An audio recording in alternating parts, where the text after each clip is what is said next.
Hi all, welcome to the Career Gear Up English YouTube channel. In this video series, I will be covering most of the topics on UPSC and IAS exams preparation. So we have Neeharika Reddy garu in our studio. So who is the author of Essentials of Indian Polity book, and she is also an advocate we have in our studio. So we will be asking few questions on IAS preparation and her book as well. So welcome Neeharika Reddy garu. Namaste. So recently I heard that most of the IAS aspirants they are telling that Lakshmikant book is outdated and they are looking for the new resources actually. So is it really outdated, and what is outdated actually? We want that clear explanation on that aspirants for us. Yeah, sure. See, with respect to Lakshmikant, the book actually speaks about only Indian polity. Indian polity, when we are looking at the constitution as a syllabus, we need to understand it both from political as well as legal perspective. Now, what is happening is majority of the students, when they don't understand the legal perspective, they are trying to refer some other books like D.D. Basu, which is a pure legal interpretation of the constitution. That legal language is not very easy to understand for an aspirant. Now, because of this vacuum, this majority of the aspirants are feeling it outdated. The reason is the questions that are appearing in prelims and mains are not, the questions that are appearing in prelims and mains are not found in any of these books. So they ultimately feel that the subject is becoming difficult. The subject is not difficult. It's just that the books that we are referring to is becoming outdated. Yes, this book was very relevant prior to 2014-15, I agree. But slowly from 2015 and 16, the UPSC is giving us a hint that yes, we are not just going to ask you the political aspect of the constitution only. We are also going to ask you the legal aspect. That for the best example, you can refer to 2023 prelims, 2022 prelims as well as mains also. Clearly, they are expecting you to understand the constitution in toto. So you cannot isolate, yes, I am going to study for prelims separately, main separately, or only polity perspective I need to support. I need to study. So because of these things, students definitely feel that they are missing out something during their preparation. So that's the reason I felt that I need to write a book, and I authored this book, that is Essentials of Indian Polity, Constitution and Governance. The name itself suggests that I'm not going to only deal with, the book is not going to just deal with the constitution from the political perspective only. Political perspective as well as legal perspective, a combination of both is explained in the book. Okay. And that is actually meeting the current trends of the examination. This current trend, you are not just observing only in the mains. The current trend we can observe even in the prelims perspective also. So they are giving a good amount of hint. Now, just because there is some standard book in the market, we can't expect the students to just to be sticking to that book and ignore the preparation. We have to, the book should be in accordance with the syllabus and the trend. And the trend will not be, the exam will be not according to the book.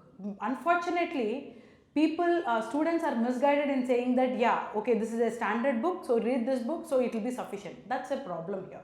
So the book should be in accordance with the trend. That's the reason why observing this trend, past 7-8 years I have closely observed this trend, and 3 years I sat on this book and I have authored this book to make sure that it will meet all the current demands of the civil service examination. Okay. So I do have another doubt actually. So how your book is completely different from Lakshmikant's book. Can you explain precisely and briefly in this video? Sure. One thing, see, actually I have divided the book into 3 parts.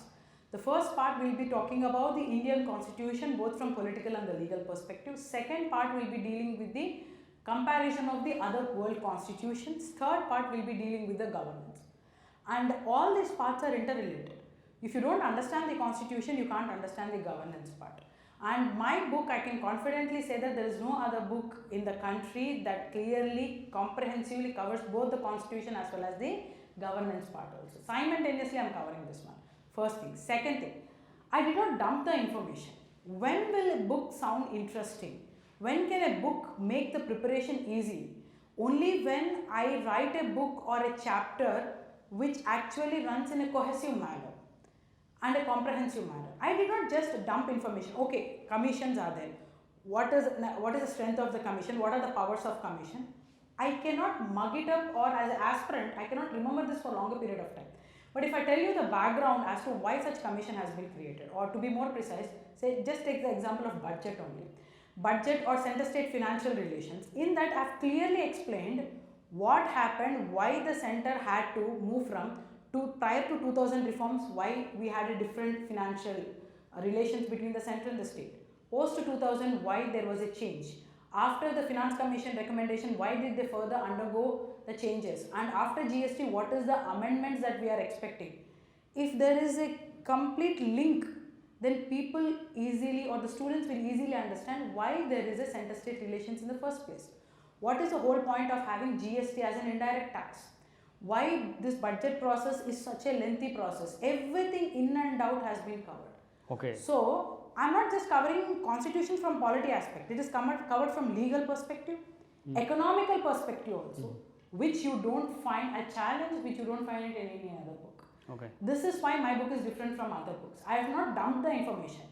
Comprehensively, I have written in such a way that every chapter, every paragraph has a meaning and it has a relation to the next paragraph.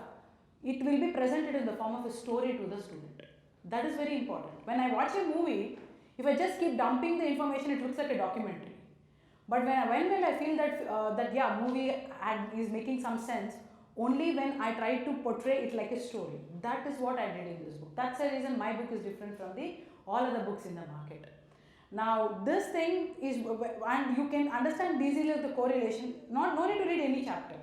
I expect if you really want to test that, just open the budget chapter, center state financial relations, okay, the basic chapter, directive principles of state policy.